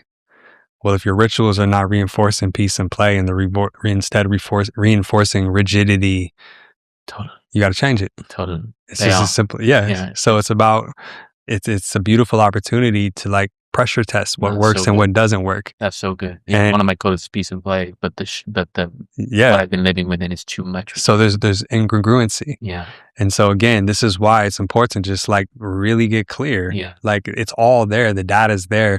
Just nobody takes the time to structure the world that they're living in. And this requires a lot of like really hard conversations. Like, all right, I say I want this championship lifestyle. Well, why do you want this championship lifestyle? Is it because you want this championship lifestyle, or because you saw on YouTube that David Goggin wakes up at 3 a.m, starts doing push-ups and that's the way to go? Or because somebody else, well, is that actually best for you? A lot of people, similar to what you were saying about the book earlier in the game, how things shifted. A lot of people don't realize, like in David Goggins' book, the end of the book of Can't Hurt Me, he talks about, damn, I was doing all this because I hated myself. Started stretching. He's like, every day I'm going to start stretching for a couple hours and all that. Nobody talks about that part of the book. Yeah. Everybody talks about David going hard. Yeah. They don't talk about all the hard was because he was fucking hurting inside. Yeah. So yeah, it's like asking yourself, why are these rituals? Why are they the rituals? Yeah, why are they in place? And if they're not supportive of like your well-being, it's okay to shift.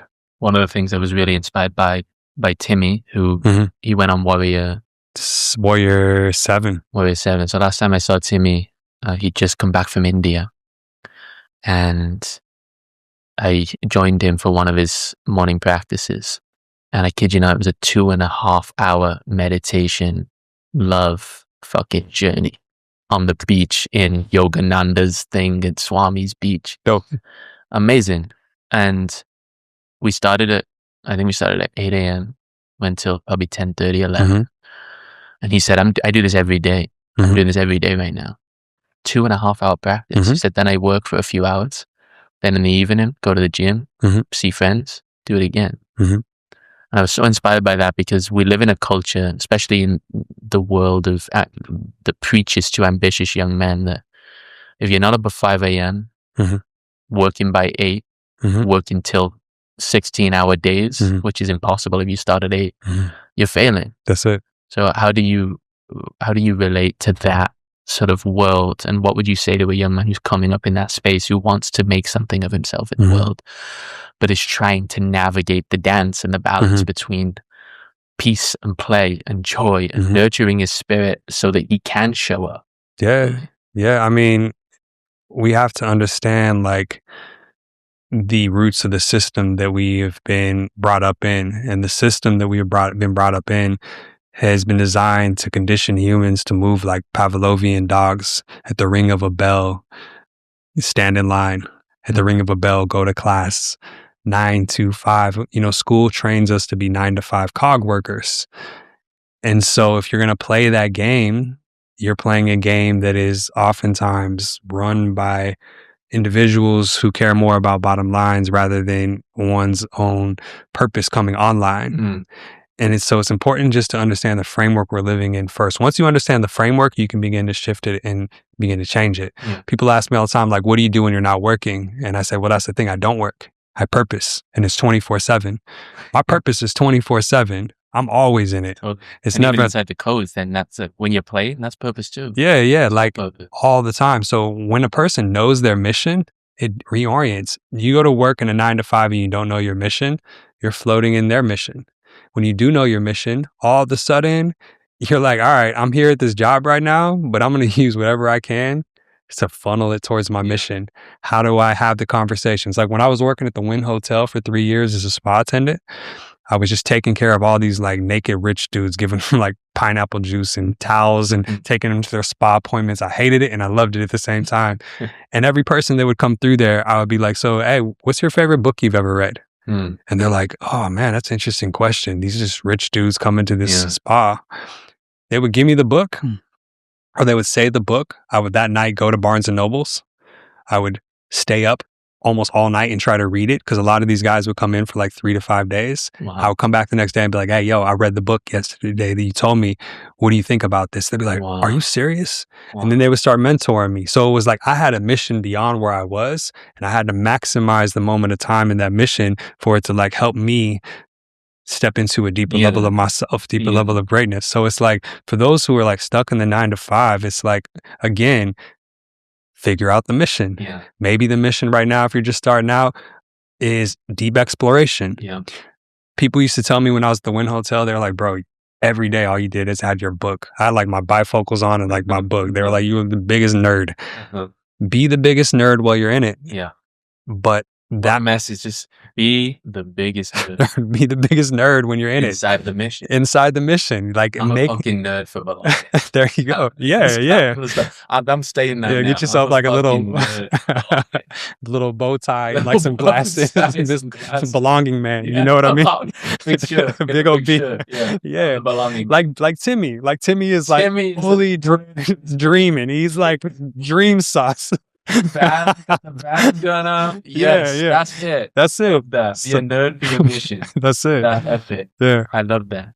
I also am inspired by what you just mentioned about you reading the book and coming back. Yeah. A big part of my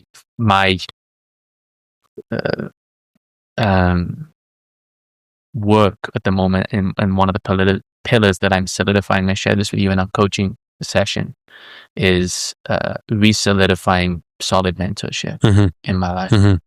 And what I'm hearing you say is that like people will show up for you when they know you're showing up for you. That's it. Yeah. People see it.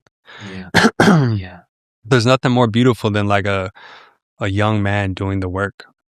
I want to finish the Temple Mastery and I want to go back into this because I want to pause but then come back to the conversation about grief. And then I also want to touch on your like philanthropic work. It's something I know that I'd probably throw in as a pillar in my life. That is because where I want to go, but I just my life is starved and stripped of meaning in the absence of that, and I just haven't maybe put it in place or really known how to, I think. So I want to go back to that. But we just finished with rituals. What's after rituals? After rituals is your G7. This is the temple keepers and temple desecrators. So the G7s are who are the individuals in your life that are going to show up for you when the game's on the line. And it's really important to get clear. Certain people support the mission. Certain people see you. Certain people bring you to life. Certain people invoke a deeper level of energy to you, and certain people don't. And so it's really important to decide who is on your championship team and who is not. Yeah. And this is a hard conversation for a lot of people. This is a hard space for a lot of people. Yeah, but this is essential. Yeah. To make sure the people that are in your life are supporting the journey. You know what I mean? Yeah, totally. And I went to Peter Crone's mastermind last year, and in every module, it's funny, module 1 says the first thing you gotta do, clear space. Yeah. Module 2, keep clearing space. You get to the end of the module, if you haven't yet cleared all space, keep clearing space. That's amazing. And I just thought that was so powerful, because this is a man who's influencing millions of lives. His career is blowing up in unbelievable ways. There's thousands of people inside of this mastermind, and the homework was clear space. You know, and so like, how does one go about the process of? Because we all know, we know who those people are. Yeah, I mean that's it. That's trust in what you know, and then also the mission, the philosophy, the pillars, the goals, the codes. Yeah. Do people support those or not? And when those are locked in, it really shows like who's supposed to be in the crew or not. Like you can't win a championship team with right, you can't win the FIFA World Cup if you take like some random amateur soccer players, football players from a B team. No. Right? No, and even, I reflect on my soccer career. I've shared this on many occasions, but the teams that I played inside of that won the most were didn't have the best individuals. We had the best team. Yeah.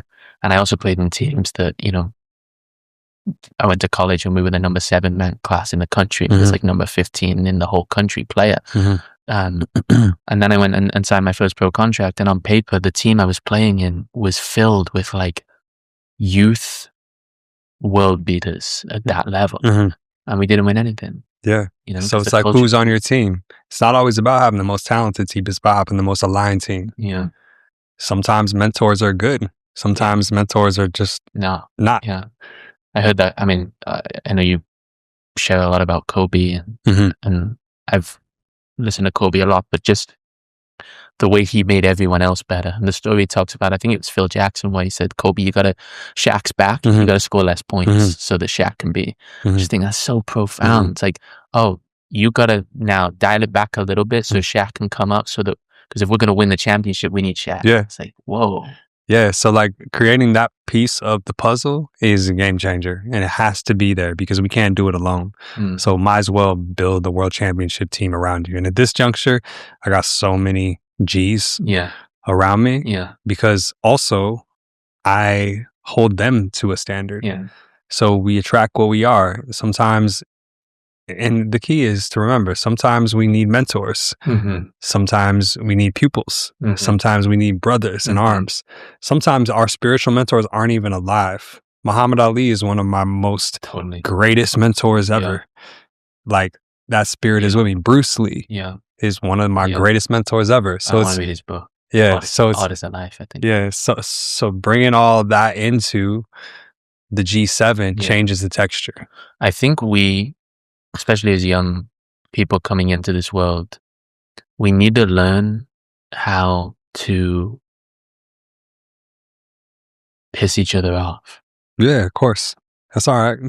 And how? Help me understand, like, because when you said to me, I don't know if it was on camera or off camera, you're like, I sometimes tell my friend, like, yo, you gotta like step up your fucking game. Yeah. And maybe even you might get in a scrap. You might get in a fight. Yeah. Men, it's okay. It's okay. I think every man should have gotten in at least a couple fights in their lives. It's important to know who you are. Yeah. I've had my ass beat one time by this dude named Gary, my first Gary the African, the first month in college. Okay. Me and this dude got us some beef, and at that time I was a little cocky. I thought I was a shit. Gary whooped my ass.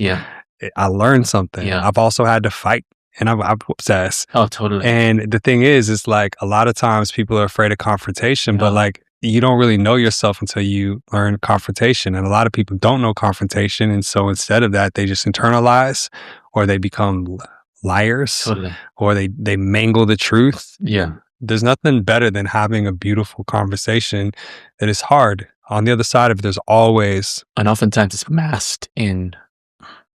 I've noticed it's masked in the disguise of like a groundedness. Yeah. But it's like, that's fucking like I am starving in my life for more men who are going to show me their frustration and anger and like pissed off. Yeah, absolutely. And I'm starving to be that. Yeah, absolutely. Like, fucking sort yourself out. Yeah, exactly. Exactly. Yeah. Okay. So championship team. And then most importantly is just the boundaries. And boundaries is a little more ethereal, but it's like the boundaries are just the boundaries within yourself to like make sure you stick to the plan, stick to protect the championship temple that you just built, the temple of mastery. It's like, all right, boundaries don't keep people out. Boundaries show people where the door is. That's my brother Mark Groves. He said that. So it's like, all right, you have built all this infrastructure. So now, are you going to let just anybody just come on in? Or are you going to keep it in lock? Most importantly, wow, that's fucking gold. Are you going to have boundaries with your own self? Most people don't have boundaries with themselves, but they want boundaries on other people. If a person can't keep their own self in check, how are you going to keep other people to respect the space? Once all that's there, like the Temple of Mastery code alone, if one person just implements that, game changer. They are ahead of 99% of people in life who are just floating. It gives confidence. It gives direction. It gives color. It gives purpose. Substance. It gives substance. All of it's there, and it's deep. When you sit with a woman, as young men listening to this, and you're like, yo, these are my values. This is my code. These are the rituals I live by. This is where I'm going. This is what I'm committed to. These are my mentors. This is my teacher. That's attractive. It's a lot different than just like, Friday, I'm going to go drink with the homies and don't really know where I'm going. Yeah, totally. It reminded me, one of my mentors, been a godsend in my life, Juvan Langford, said to me two things that I never forgot. The first thing he said, a man without a plan is bound to get lost. That's good. And the second thing he said to me, he who is unclear becomes a slave to the clarity of other people. That's good. That's real good. I just thought that was so powerful. Like, if you're unclear, the only thing to do is go and get clear. And this Temple of Mastery is that. It's clarity. Clarity and alignment lead to speed. And in a day and age where we're trying to go somewhere fast, once the structure's in, the speed happens. So speed's not the problem, structure's the problem. That's it. Everyone's wondering. And a lot of the world is like, just slow down, just slow down. It's like, whoa, no. Create the structure. Create the structure. And operate at speed within the structure. Form leads to function. When the form is right, the foundations are right, the function happens. But if the form is broken, how does it work? So good. Yeah. Amazing. Before we continue, how are you doing on time? We're good. Let me see real quick. Yeah, I have an airport in like 10 minutes. Yeah. Okay. We'll wrap soon. I want to touch on something. We could talk. I could ask you 400,000 questions, but I want to go into. You mentioned the lineage, ancestors. My perspective on ancestors, and the reason that we have lost connection to something deep inside of ourselves, is because I think we live in this culture today that is so hyper focused on blaming our parents and blaming our familial systems for what they created in us. And I really want to get your perspective on this, because at least the way that I've seen you speak about your father and mother is with so much reverence. And can you just explain that to me in a world that is so, like, was so easy to want to talk about how much our parents fucked us up, Yeah. I mean, the truth is, like, yes, our parents have messed up. Yes, our parents are not perfect. But if it wasn't for our parents, we wouldn't be here. Yeah. So anybody who's like upset about their parents, like, don't forget that if your mom and dad didn't come together, you know, that person would not be in existence. Yeah. One's mom carried them for 9 months. And that's just wild in itself. Yeah. You know, my mom had mental illness. My mom was dysfunctional in a lot of ways, but my mom was my mom. And she loved me. And because of that, I'm forever grateful. My dad, I didn't meet till I was 26 years old. Yeah. Great. He had his own dysfunction and he had his own things, and so grateful. Yeah. And if it wasn't for them coming together, a white woman, black man, I wouldn't be who I am. Yeah. So I got to pay homage to them forever, to the end of time. Yeah. Did my mom give me trauma? Yes. Yeah. Did my dad give me trauma? Yes. Yeah. Is my trauma something that happened to me? No, it happened for me. It was exactly what I needed to alchemize. So thank you, Mom, for being mentally ill. Thank you, Mom, for your struggles. Thank you, Mom, for raising me in poverty. Dad, thank you for not coming into my life until I was 25, 26 years old. Thank you for being absent. Thank you for being emotionally unavailable, because all of that helped me become deeply available, deeply connected, deeply in love, deeply in my heart, deeply devoted. If it wasn't for that, I wouldn't be who I am. So I'm so grateful for them. That's why when people are like, oh, my parent, yes. Yeah. But if you're in this whole thing that it happened to me, Yeah. then of course you can pick all the ways of like, oh, these generational curses. But don't forget that just as our parents gave us generational curses, they gave us generational strengths.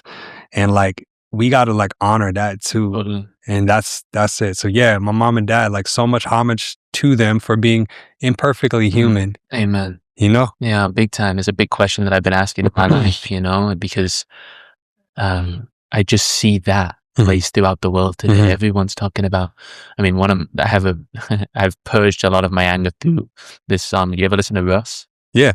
Yeah. One of Russ's songs, I can't remember the name of the song, but the song starts with fucked up dad and a fucked up mama taught me that love means drama. Hostility was a problem solver, except nothing ever got solved. Go figure. I'm trying to reconfigure my brain. It's triggered by arguments. Of course, my girl is on the fence. And I've moved through so much of that. But then I also think about the other side. It's like, whoa, I wouldn't be in this situation in my life if in the absence of that. And so when I was thinking of it, I started, I wrote something and then I put it into ChatGPT because I wanted support, because I wanted to bring it here to get your thoughts on it. I thought it was really interesting what it put out.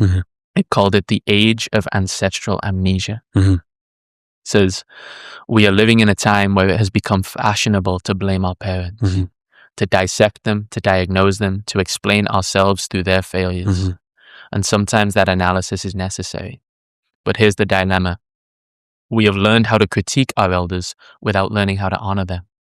We speak fluently about trauma, but rarely about sacrifice.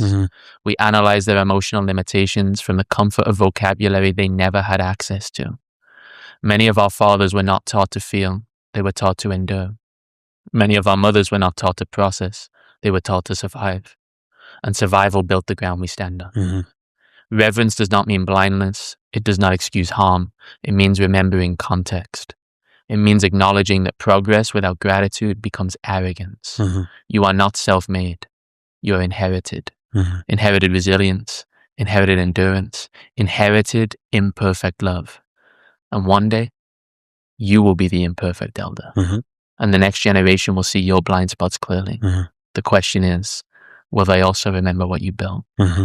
Because a culture that forgets its ancestors does not become enlightened. It becomes unanchored.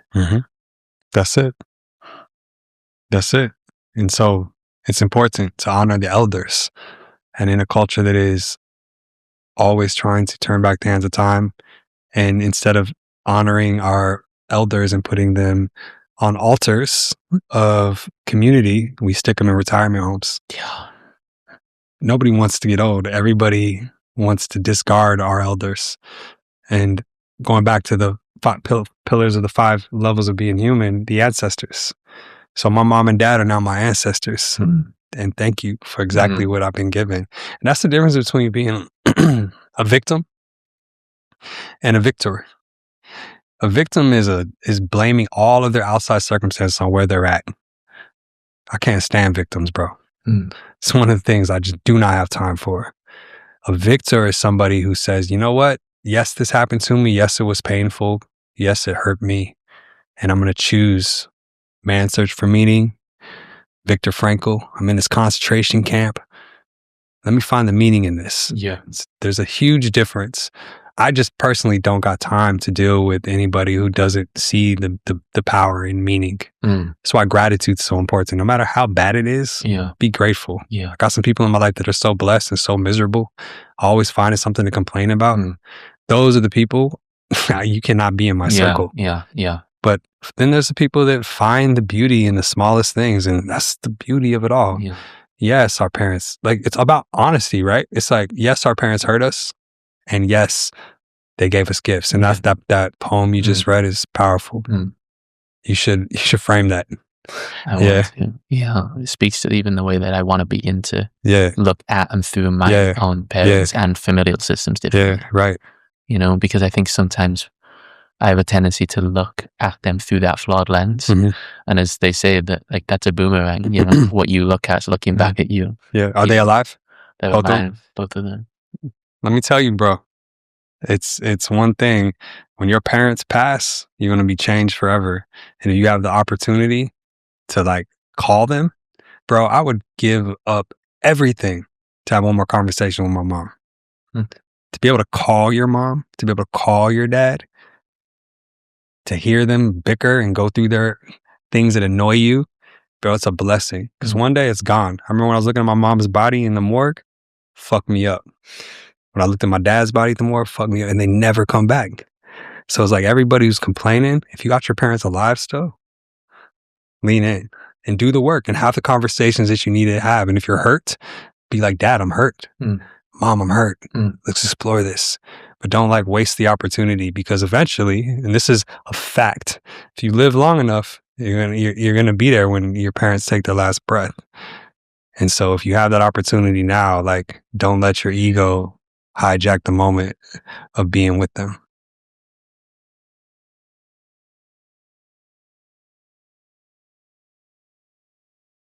Thank you. I'm going to wrap this up here, but I saw this question and I just think it's so profound, because you've put out so much content in the world. You've put out, you know, I don't know how many thousands of shares on social media, and you've been on podcasts, and you've run decade plus of your own retreats and deep medicine journeys. You have so much to say. You know, we could run this back 50 times over and it wouldn't be enough. But if everything that you've ever put out was removed from the world, and everything you'd ever written on Substack, all your poems on Instagram, all your retreats you'd ever ran, and you had 60 seconds to leave something useful behind, what would you say? Great question first. I'm going to quote Elder Muhammad Ali. Service to others is the rent that we pay for our time here on earth. And the greatest service that we can do for ourselves is to fall deep in love with who and what it is we are. Life is meant to be a challenge, and there are 2 ways to look at it. Life is happening to me, or life is happening for me. In the pursuit of the goals that are most meaningful to our hearts, it is meant to be challenging, but there's a framework that always opens the doors to a deeper, positive, more love-centered relationship with our goals, and that is, I get to. I don't have to. I get to do this work. I get to go on the journey. I get to be broken. I get to become whole. I get to live more. I get to lead more. I get to go on the journey of deep expansion. And in that space, everything changes. And so it's important just to remember that, like, love is the way. Love is the answer and the question. And life is always working for us.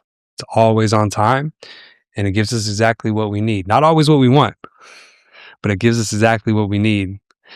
And our job is to then get out of the way, do the work, and then get out of the way. And that's really, my message to the world is just like, stop, breathe, take it all in, and just enjoy this beautiful gift that is life. Because so many of our ancestors sacrificed everything for us to be here. And what an honor to be alive. Branden, this has been such a gift for me. Thank you for having me, bro. Yeah, it's been such an unbelievable honor, and I could have sat here and chatted with you without cameras on for we could have gone deep. Yeah. Keep going, and I'm sure we will at some point.